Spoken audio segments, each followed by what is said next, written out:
I'm Teresa Woodard. Experts in the history of the American presidency tell me it's feasible for Joe Biden to withdraw, but it's unprecedented.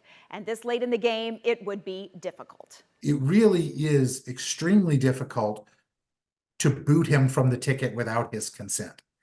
If, however, he can be persuaded to step aside, it is difficult and complicated, but certainly possible to replace him and move forward with another nominee. The calendar is just one complication. From July 21st through August 7th is a virtual Democratic convention. Then August 19th begins the formal in-person convention. 3,894, or 99% of convention delegates, are pledged to Biden. They are nominating him unless he drops out. If he does, he could release his delegates. Now, he could either endorse someone else and ask them to support that person that he has endorsed, or he could say, I leave it to your judgment and your determination who the best nominee for the Democratic Party would be. That could cause a chaotic convention. Money could be chaotic too.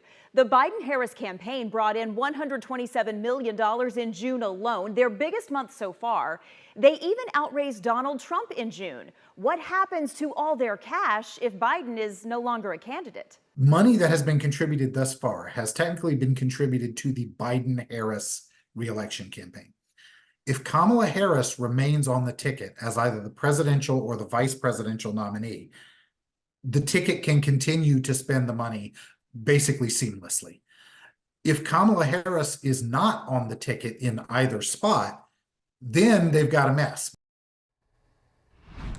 Interesting information. Have we ever been in a situation like this before? Well, some people might compare it to 1968. That was a long time ago, but based on what history is telling us, it's somewhat comparable, but a bit of a stretch. So in 1968, LBJ, a Texan, decided he was not going to run for re-election. The Vietnam War was tearing this country apart. He pulled out of the campaign in March. Clearly, that's a lot earlier than where we are right now. Democrats did go into their convention without a definite nominee, and it was absolutely chaotic, and there were historic riots that broke out. Coincidentally, that was in Chicago too. What would the impact on down ballot races be if President Biden stays in or goes out? Yeah, turnout clearly is incredibly important, especially for those races they're not at the top of the ticket. So if Democrats stay home because they're not energized, they're not excited to go out and vote, that's definitely going to have an impact. However, this is something that's important to point out that Matthew Wilson told me tonight.